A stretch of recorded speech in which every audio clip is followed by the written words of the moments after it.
Hello, I'm founder Dustin Isom, and I welcome you to Assessment 1, an outline to my customer discovery approach. And on the next slide, we'll take a look at the three-stage process. So taking a quick look at the process I followed to work towards key insights, which will lead me to reflection and more strategic next steps. First, we'll map out my pain point hypothesis. I'll then lead you through the reflection on my customer discovery process. And lastly, we'll look at the patterns found and where I'll be headed next. But first, on the next slide, we'll jump into the pain point hypotheses I explored. So here are the three initial and key pain point hypotheses I explored. The first being decor-conscious indoor plant owners feeling frustrated by how messy, time-consuming, and physically demanding it is to change pots or repot plants, which causes them to delay or avoid refreshing their plant decor, even though they care deeply about how their space looks. Another that I explored was busy professionals wanting to seasonal refresh with their potted plants, but repotting feels like an overwhelming project, so they stick with the same look for long periods or avoid buying new pots altogether. And the final hypothesis was that marketing and branding professionals want cost-efficient, fresh, easy, and unique marketing opportunities that don't take extended amount of time, energy, or cost. With these assumptions, we were challenged to use our AI friend Frank to help score each hypothesis on reachability and pain, which we'll take a look at on the following slide. This is how the cards fell. You can quickly see that number one, decor-conscious plant owners, pulls ahead in reachability and pain, but there's a strong second within a similar market and niche with busy professionals. The pain points were very similar amongst 1 and 2, but the decor-conscious plant owners' reachability was much higher than everyday professionals who own plants. Through my one-to-one mentorship and in review of my bestie Frank's pain point and reachability scoring, we decided to sideline B2B and focus primarily on B2C. Also, something to note through customer discovery, the target audience between decor-conscious plant owners and busy professional plant owners was very similar, and the focus in the customer discovery cycle was overlapping because I found many busy professionals within the decor-conscious plant owner groups.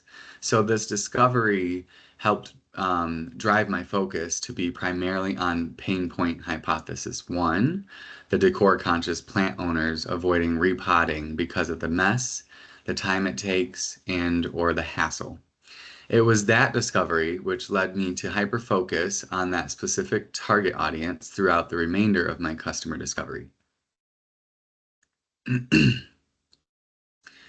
So given that hyper-focus and original pain point hypothesis, I explored specific questions pertaining to 4 areas of categories I wanted to investigate while utilizing the mom test principles, where I wasn't pitching anything, I wasn't speaking hypothetically, I wasn't leading the conversation to a specific need or solution, and where I was focusing on real life past behaviors where the potential customer had no reason to tell me things just because they thought I would want to hear them.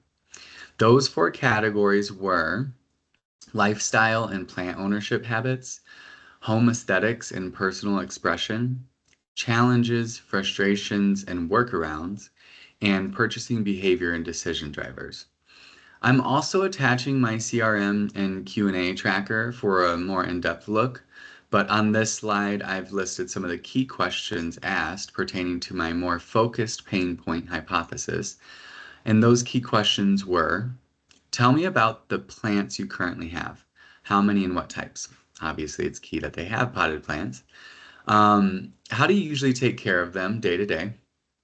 How would you describe your home decor style, and how often do you change or update things? Can you walk me through the last time you changed your plant's pot or moved it around? What happened step by step? What tasks related to your plants feel like a hassle or take more time than they should? And when was the last time you bought something for your plants or home decor, and what made you decide to buy that specific item? So through my ongoing customer discovery, I held 10 conversations with plant-owning adults between ages of 28 through 42 across a variety of areas throughout the Midwestern part of the United States. I reached all of these potential customers through semi-warm outreach via various social networking groups I'm a part of. It was a very insightful process that I'm getting much more comfortable with, and that taught me important lessons. Some validation was provided by consistent feedback of repotting and pot changing being messy, heavy, and time consuming, especially for larger plants. There was some insight had in regard to home decor refreshing in general, that participants refresh seasonally or quarterly, but plant decor lags behind because it feels like a big project. Additionally, I had connected with a few creators who commented on using plants as visual assets, and they cared deeply about how the pots looked. And on the other hand, I was surprised that some plant owners explained that they see scrolling plant content or rearranging as enjoyable rituals. It sort of opened my eyes to the idea that not all friction is negative. It's kind of a different look on it for me. And then lastly, there was a boundary that came to the surface, which I thought was interesting. It was that a subset of more casual plant owners focus more on basic survival, like sunlight and watering, than on decor. So it was interesting to me because it might be some additional channels, but it just sort of opened my eyes that it wasn't, it was just clear to me that they aren't um, a part of my primary niche in the beginning. Through this process of lessons learned, I was able to identify some patterns, which we'll take a look at in the next slide. The key patterns that my interviews led me to are the feedback of repotting mess and friction, a desire for seasonal or mood-based refresh, time and energy constraints, and heavy and difficulty feedback. Of these key patterns, I felt that the repotting mess and friction pattern was my priority insight, mainly because the intensity was the highest of all, and it was also brought up most frequent. But right behind that pattern was the desire for seasonal or mood-based refreshes. This pattern came up a little more frequent, but the intensity was slightly lower. Time and energy constraints was another key pattern, and behind that was heavy and difficult feedback. The one area or pattern I feel is most worth pursuing is the repotting mess and friction pain points. While I better understand my potential customers' patterns, I still have additional curiosity, which we'll get into on the next slide. Some things I'm still curious about are pricing sensitivity, design preferences, ideal frequency of change, gifting and B2B uses, mainly because we kind of sidelined that to hyper focus on B2C, and sustainability expectations. These are plant owners, so really trying to understand how sustainable does the product need to be, right, to still gain their interest. And these curiosities will help shape my next round of interviews and actual MVP tests, which I'm excited to get into. So after all of that, it was my time to reflect and assess my next step. While assessing my next step, I really had to ask myself, do I need to pivot? Because if we don't have a big enough pain or our customers aren't easily reachable, then we should really consider that. And I feel, based on my findings, that I've cleared this hurdle. So I feel like, yes, I've cleared it. I don't really need to pivot. And the reason why is reachability. I do not need to pivot on this audience at this stage. I've already reached 10 relevant potential customers quickly through my own network. There is also a clear path to scale via Facebook plant groups, decor communities, and creator networks.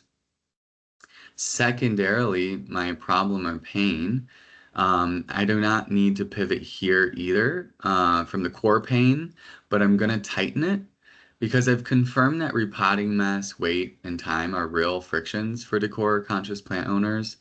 But I wanted to refine the strongest fit is people who already refresh decor regularly and not all plant owners.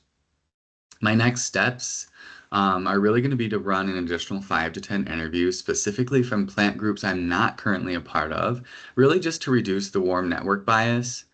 Even though I'm a part of those networks, I knew a few people, but I want to make sure it's really going to be just a community of